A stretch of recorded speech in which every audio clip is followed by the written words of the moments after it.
فکر نکنم پیش هیچ کس شک باقی باشه که مزاری وابسته به ایران نیست یا مزاری وابسته به ایران نبوده. به همه معلوم است که مزاری وابسته به ایران بوده و ایرانیا دیگه خواسته خاص به خصوص خود در کشور ما داشته و این ترتیب دوستم در ارتباط با ازبکستان و باقی کشور. دیگه نمی ملت ما مواجه شد به یک جنگ ناخواسته که قصداً از طرف همسایه توسط همچه عناصر خود فروخته تحمیل شد در کشور. دشمنای اسلام، دشمنای افغانستان، دشمنای آرامش مردم ما موفق نشدن. دیگه آیسای موفق نشد که دست نشانده خود در اینجا به قدرت برسد. ایرانیا موفق نشدن که در گوشه کابل به ما لبنان دیگه جور کنن و ایتو فکر کنن که در اینجا پایگاهی دارن.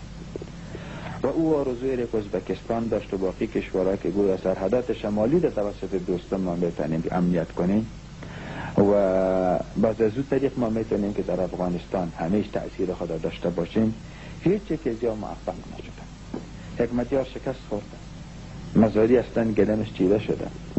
دوست من با وجود همه تلاشایی که کردن دیگه الحمدلله در تمام جنگاش در شمال ناکام بود. و امی ایرانیا بود که افغانستان حمایت کرد و امی ایرانیا بود که قهرمان ملی حمایت کرد، پول داد و سلاح و تسلیحات و مهمات از روسیه خریداری کرد و به اختیار جبهه مقاومت قرار داد. ما از این همکاریش هم سپاسگزاری میکنیم.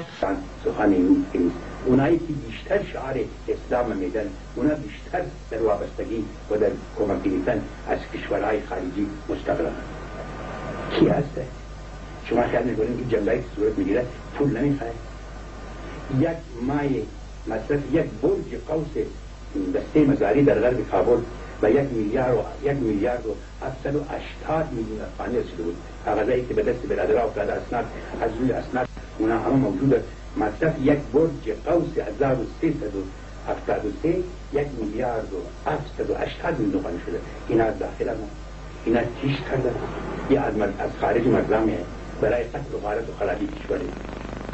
امروز همسایه‌های ما بلا استثنا در قضیه مداخله دارند و در جایی که دوستم باشه ما نیست و در جایی که دوستم باشه ما نیست.